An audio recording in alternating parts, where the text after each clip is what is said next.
हरे कृष्णा।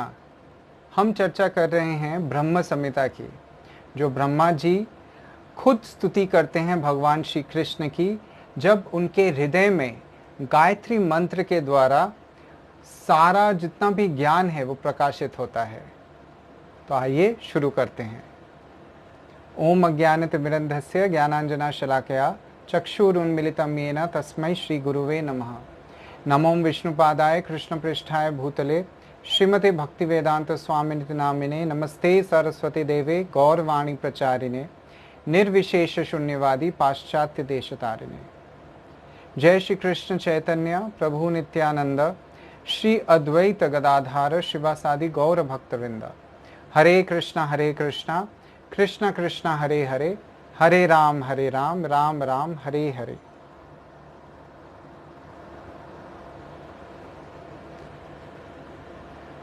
जो इंट्रोडक्शन है, इंट्रोडक्शन कुछ ऐसा चीज़ है जो किसी भी चीज़ को शुरू करने से पहले, किसी भी किताब को या किसी भी ऐसे को या कुछ भी आप लिख रहे हैं उसको शुरू करने से पहले इन a gist, in a summary, आप जो बोलना चाहते हैं उसको आप बताते हैं, ताकि लोगों को समझ में आए कि आप किस चीज़ के बारे में बताना चाहते हैं, किस विषय के बारे में आप बताना चाहते हैं।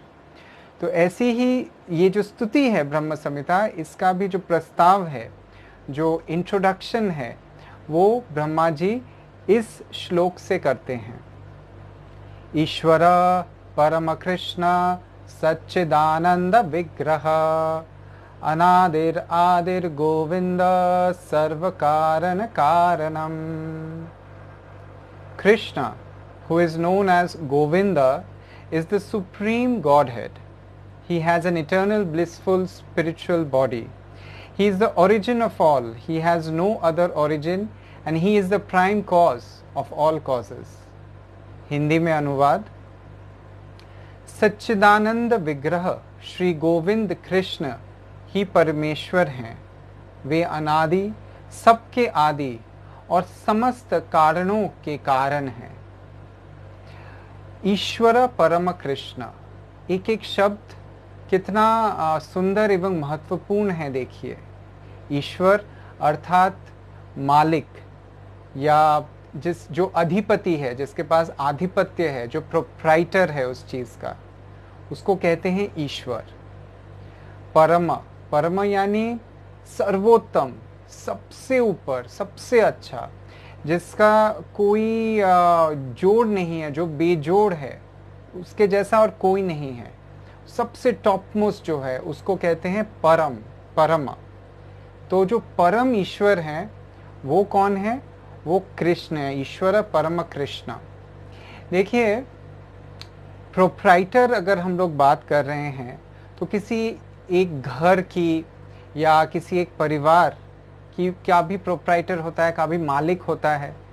वैसे ही किसी एक प्रांत का, किसी एक शहर का मालिक होता है, किसी एक प्रदेश का मालिक होता है, किसी एक देश का मालिक होता है, किसी प्लैनेट जैसे पृथ्वी उसका मालिक होता है, किसी ब्रह्मांड का मालिक होता है।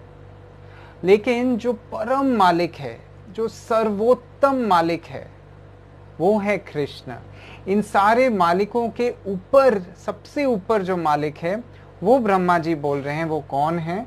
वो है कृष्ण। ब्रह्मा जी ये भी कह सकते थे कि ईश्वर परम भगवान, विशेषकर ये शब्द कृष्ण ही क्यों वो इस्तेमाल कर रहे हैं। अब भगवान जो हैं, भगवान को सभी विभिन्न नामों से पुकार सकते हैं। आप कह सकते हैं गॉड, कोई कहता है अल्लाह, कोई कहता है भगवान। लेकिन ये जो शब्द है कृष्ण, ये सबसे सटीक है, इसलिए क्योंकि कृष्ण का अर्थ है सर्व आकर्षणीय। आकर्षण, ये जो शब्द है आकर्षण, उससे आता है कृष्ण। जो सभी को आकर्षित कर लेता है वो है कृष्ण। और देखा जाए तो ये सबसे ज़्यादा सटीक नाम होगा भगवान का या गॉड का। क्यों? क्योंकि आप किसके प्रति आकृष्ट होते हैं। अगर कोई बहुत सुंदर हुआ तो उसके प्रति आप आकृष्ट हो सकते हैं, आकर्षित हो सकते हैं। कोई अगर बहुत धनी है, कोई अगर बहुत बलशाली है, बॉडी बिल्डर है, कोई अगर फिल्म लाइन से है, कोई अगर अच्छा स्पोर्ट्समैन है, अगर कोई अच्छा पॉलिटिशियन है, कोई अगर अच्छा वक्ता है, यहाँ तक कि कोई अगर अच्छा वैरागी है, साधु है, उसके प्रति आप आकर्षित होते हैं। लेकिन ये सोचिए, अगर ये सारी विशेषताएं, ये सारे गुण किसी एक व्यक्तित्व के अंदर आ जाए, और सिर्फ सारे गुण ही ना आए, सारे गुण 100%, 100% उस व्यक्तित्व के अंदर आए, तो हम सभी उसके प्रति आकर्षित होंगे। अगर कोई सौंदर्य के प्रति हो रहा है, वो भी आकर्षित होगा। कोई धनी जो व्यक्ति है उसके प्रति होता है, वो भी आकर्षित होगा। सभी आकृष्ट होंगे अगर किसी के पास ये सारे गुण 100%, 100% रहे। और ऐसे ही व्यक्तित्व हैं भगवान। इसी वजह से उनको सर्व आकर्षणीय बोला जाता है। सर्व आकर्षणीय इति कृष्ण। इसी शब्द सर्व आकर्षणीय, आकर्षणीय और आकर्षण से, कर्षण से आता है ये शब्द कृष्ण। और देखिए ब्रह्मा जी कितने चुन के ये शब्द इस्तेमाल कर रहे हैं इस श्लोक में।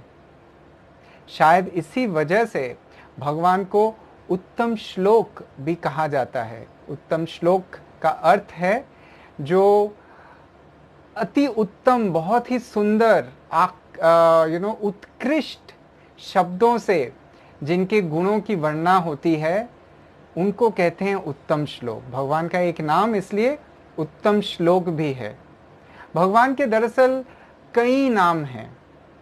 कुछ नाम ऐसे हैं जो उनके गुण या लीलाओं के आधार पे है, और कुछ नाम ऐसे हैं जो उनके जो रिलेशनशिप है, जो संपर्क है भक्तों के साथ, उसके आधार पे है।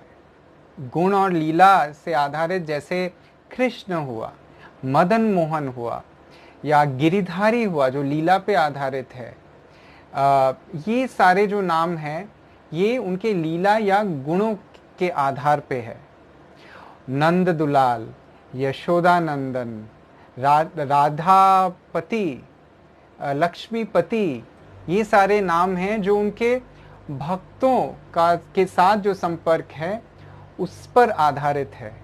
और कृष्ण को दरअसल ये जो दूसरे कैटेगरी के जो नाम हैं जो भक्तों के साथ जुड़ के होता है, वो उनको सबसे ज़्यादा पसंद आता है।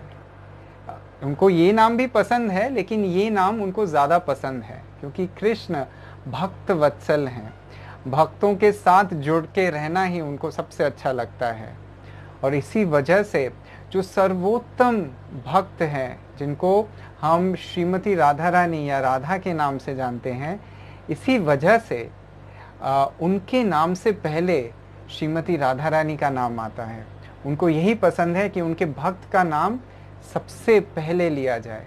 राधा कृष्ण या अर्जुन सखा, अर्जुन कृष्ण, इसीलिए कहा जाता है। तो ब्रह्मा जी बोलते हैं कि ईश्वर परम कृष्ण। ईश्वर कौन है, परमेश्वर कौन है?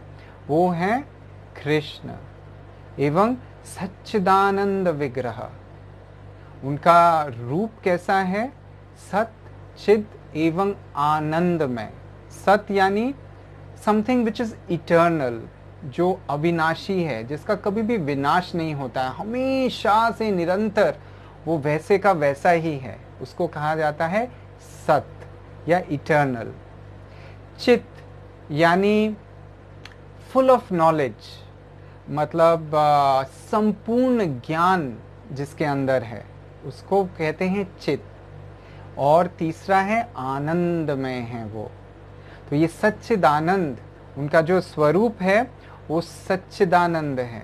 हमारे जैसा शरीर नहीं है उनका। हमारा शरीर पंचभूत, अर्थ, वाटर, फायर, ईथर, एयर, इन पांचों चीज़ों से हमारा ये जो जड़ शरीर है ये बना हुआ है। लेकिन भगवान का जो शरीर है, ब्रह्मा जी कहते हैं, वो इन सारी चीज़ों से नहीं बना हुआ है। वो सच्चिदानंद है। उनका विग्रह, उनका जो रूप है, वो बिल्कुल निराला, अलग है हमसे। हम भी दरअसल देखा जाए आत्मा है, एवं आत्मा का रूप भी सच्चिदानंद है। आत्मा इस भौतिक चीज़ों से, इन वस्तुओं से नहीं बना हुआ है, वो भी सच्चिदानंद है। लेकिन आत्मा कैद है, एंट्रैप्ड है इस भौतिक शरीर के अंदर। और जब वो आत्मा सटीक रूप से इस शरीर से निकलता है तो पुनः वो स्थापित हो जाता है। सच्चिदानंद उसका जो मूल, जो दरअसल उसका जो रूप है, वैसे रूप में वो वापस पुनः स्थापित हो जाता है। भगवान कौन है?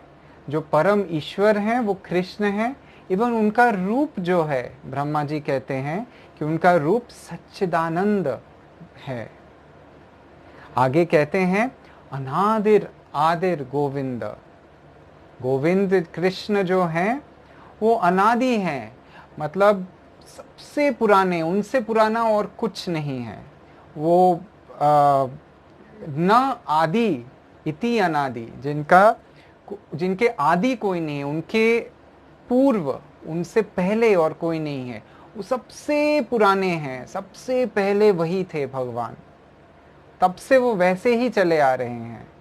तो उनका रूप एक तो सच्चिदानंद है, दूसरा है वो अनादि है, बहुत ही प्राचीन है, बहुत ही पुराने हैं। एवं सर्व कारण कारणम, सारे कारणों, सारे कॉजेज, जितने भी रीजंस या कॉजेज हैं, उनके वो कॉज या कारण हैं। कारण 3 प्रकार का होता है। एक तो है जो इमीडिएट कारण है, दूसरा है जो रिमोट कारण है, और तीसरा है जो अल्टीमेट कारण है। एक उदाहरण के तौर पे सोचिए, अगर कोई विद्यार्थी है या कोई स्टूडेंट है और उसको अच्छे अंक मिले हैं अपने परीक्षा में, एग्जामिनेशन में बहुत ही अच्छे अंक मिले हैं उसको, तो वो कहता है, वो गर्व महसूस करता है और कहता है कि मैं बहुत परिश्रम किया हूँ, रात दिन मेहनत किया हूँ और अच्छे से पढ़ाई किया हूँ, और इसी वजह से मेरे अच्छे अंक आए हैं, मैं अव्वल नंबर से पास हुआ हूँ, ऐसा कहता है विद्यार्थी। तो वो सही है, क्योंकि उसने परिश्रम किया है। He is the cause, that is why he has got good results. उसके मार्क्स बहुत अच्छे आए हैं एग्जाम्स में, और ये गलत नहीं होगा, वो है, वो दरअसल कारण है, वो कॉज है। लेकिन वो इमीडिएट कॉज है, क्योंकि उसने परिश्रम किया, इस वजह से उसको अच्छे अंक मिले हैं। लेकिन उसके पीछे एक और कॉज है, जिसको कहते हैं रिमोट कॉज। वो कौन है? वो है उसके अध्यापक, वो है उसके माता पिता। उसने परिश्रम तो किया है, लेकिन अगर अध्यापक या अध्यापिका उसको ठीक से ज्ञान नहीं देते, क्लासेस में नहीं समझाते उसको, उसके जो गलतियां हैं उसको नहीं सुधारते, तो क्या वो अच्छे अंक से पास हो पाता? सिर्फ अपने परिश्रम के बलबूते पे नहीं। अगर उसके माता पिता उसको स्कूल ही नहीं भेजते, तो क्या वो अच्छे अंक ला पाता? नहीं। तो उसके जो माता पिता हैं, उसके जो गुरु हैं, जो अध्यापक है, वो भी कॉज है या कारण है उसके अच्छे अंकों के पीछे, और उनको कहा जाता है रिमोट कॉज। वो स्वयं तो एक कारण है ही, लेकिन उसके पीछे और भी कारण हैं, और इस वजह से उसके अच्छे अंक आए हैं। तो एक हुआ वो खुद स्वयं जो है इमीडिएट कॉज, उसके पीछे हैं उसके अध्यापक या उसके माता पिता जो है रिमोट कॉज। लेकिन उससे भी पीछे, उससे भी आगे एक और कारण है, एक और कॉज है, वो है भगवान। अगर सोचिए वो वो बीमार हो जाता, या भगवान ना करे उसके साथ कुछ अनहोनी हो जाती, कुछ एक्सीडेंट हो जाता, और वो एग्ज़ाम या परीक्षा दे ही नहीं पाता, तो क्या उसको अच्छे अंक मिलते? उसके अच्छे अंक नहीं मिलते। तो ये सारी चीज़ें, ताकि वो सारा सब कुछ ठीक से कर पाए, इसके कारण कौन है? इसके कारण है जो अल्टीमेट कारण है, जो सर्व कारण के कारण है, वो है भगवान श्री कृष्ण। और इसी वजह से ब्रह्मा जी बोल रहे हैं कि वो जो ईश्वर हैं, जो परम ईश्वर हैं, वो कृष्ण हैं, जिनका सच्चिदानंद विग्रह है, उनका रूप सच्चिदानंद है। और साथ ही ये भी बोल रहे हैं कि वो सबसे पुराने हैं और सभी कारणों के कारण हैं। दूसरे तरीके से तो देखा जाए तो ऐसा भी आप सोचेंगे कि हम क्यों हैं, हमारा यहाँ जो एग्जिस्टेंस है, हम लोग जो जी रहे हैं, इसके पीछे कारण कौन है? इसके पीछे कारण है पिता, उनके पीछे कारण है उनके पिता। ऐसे अगर आप चलते रहेंगे आगे के पीछे के तरफ, तो कहीं जाके आप रुक जाएंगे जिसके और कोई पिता नहीं है, जिसका और कोई कारण नहीं है, और वो है कृष्ण, वो है भगवान। तो इस प्रकार ब्रह्मा जी जो प्रस्ताव रख रहे हैं, जो स्तुति करने वाले हैं, आगे चल के जो प्रेयर्स करने वाले हैं, जो प्रार्थना करने वाले हैं, उसका प्रस्ताव या इंट्रोडक्शन इस प्रकार से दे रहे हैं ब्रह्म संहिता में। वो बोल रहे हैं, ईश्वर परम कृष्ण सच्चिदानंद विग्रह अनादिरादिर गोविंद सर्व कारण कारणम। तो ब्रह्मा जी जो बहुत ही ज्ञानी हैं, उनको ज्ञान कहाँ से प्राप्त हुआ है? उन्होंने जब तपस्या की, जब अपनी चेतना को अंतर के तरफ ध्यान किया, तो भगवान ने बांसुरी बजा के उसकी जो धुन है उससे उनके हृदय में प्रकाशित किया इस ज्ञान को। और वही ज्ञान प्राप्त करने के पश्चात जो गायत्री मंत्र के रूप में उनको मिला था, उन्होंने उसका जाप किया, एवं उनके हृदय में जो भी चीज़ वो देखे, ये सारी चीज़ें दरअसल वो जब अंतर ध्यान में मग्न थे, जो वो ध्यान में थे, तब ये सारी चीज़ें जो यहाँ वर्णन कर रहे हैं, एवं आगे ब्रह्म संहिता में हम जो चर्चा करेंगे जिन सारी चीज़ों के बारे में, वो दरअसल वो सारी चीज़ें देख रहे थे, उनके सामने नहीं देख रहे थे, लेकिन अंतर में ये सारी चीज़ें प्रकाशित हो रही थी कि किस प्रकार भगवान का रूप है और भगवान कौन है, वो ब्रह्मा जी स्वयं महसूस कर रहे थे। एवं हम जब ब्रह्मा जी से जानेंगे कि वो जो ज्ञान प्राप्त किए हैं, उनसे बड़ा ज्ञानी तो इस ब्रह्मांड में कोई है नहीं, इससे तो आप सहमत होंगे कि उनसे बड़ा ज्ञानी और कोई नहीं है इस ब्रह्मांड में। जो स्वयं इस ब्रह्मांड के रचना किए हैं, सृष्टि किए हैं, क्या उनसे बड़ा ज्ञानी है? अगर वो बोल रहे हैं तो अवश्य हमको सुनना चाहिए कि वो क्या बोल रहे हैं भगवान के बारे में, कि भगवान कौन है, उनका रूप कैसा है, वो कहाँ रहते हैं, उनका रहन सहन कैसा है, वो जहाँ रहते हैं वो जगह कैसा है। तब हम जो अज्ञानता में हैं, जो अंधेरे में हैं अज्ञानता के, तब हमारे हृदय में भी जो ज्ञान ब्रह्मा जी को प्राप्त हुआ था, वो हमारे हृदय में भी प्रकाशित होगा। और इस प्रकार हम भगवान के बारे में और ठीक से जान पाएंगे। आगे ब्रह्मा जी अपनी स्तुति शुरुआत करते हैं, जिसको ब्रह्म संहिता कहते हैं, और उसका प्रस्ताव आज जो इंट्रोडक्शन है उसके बारे में हम चर्चा किए हैं। आगे जो श्लोक आएंगे उसमें बहुत ही सुंदर तरीके से ब्रह्मा जी वर्णन करते हैं भगवान के लोक के बारे में और भगवान के रूप के बारे में, और आगे और भी कई अच्छी एवं नई चीज़ें हमको जानने को मिलेगी ब्रह्मा जी जो ब्रह्म संहिता में ज्ञान दे रहे हैं उसके द्वारा। आगे हम चर्चा को बढ़ाएंगे। ये अंत नहीं है, ये तो आज सिर्फ शुरुआत है प्रस्ताव से और इंट्रोडक्शन से। आगे अगले सेशन में हम चर्चा करेंगे ब्रह्म संहिता की स्तुति जो भगवान जो ब्रह्मा जी स्वयं कर रहे हैं। हरे कृष्णा कृष्णा कृष्णा हरे हरे, हरे राम राम राम हरे हरे।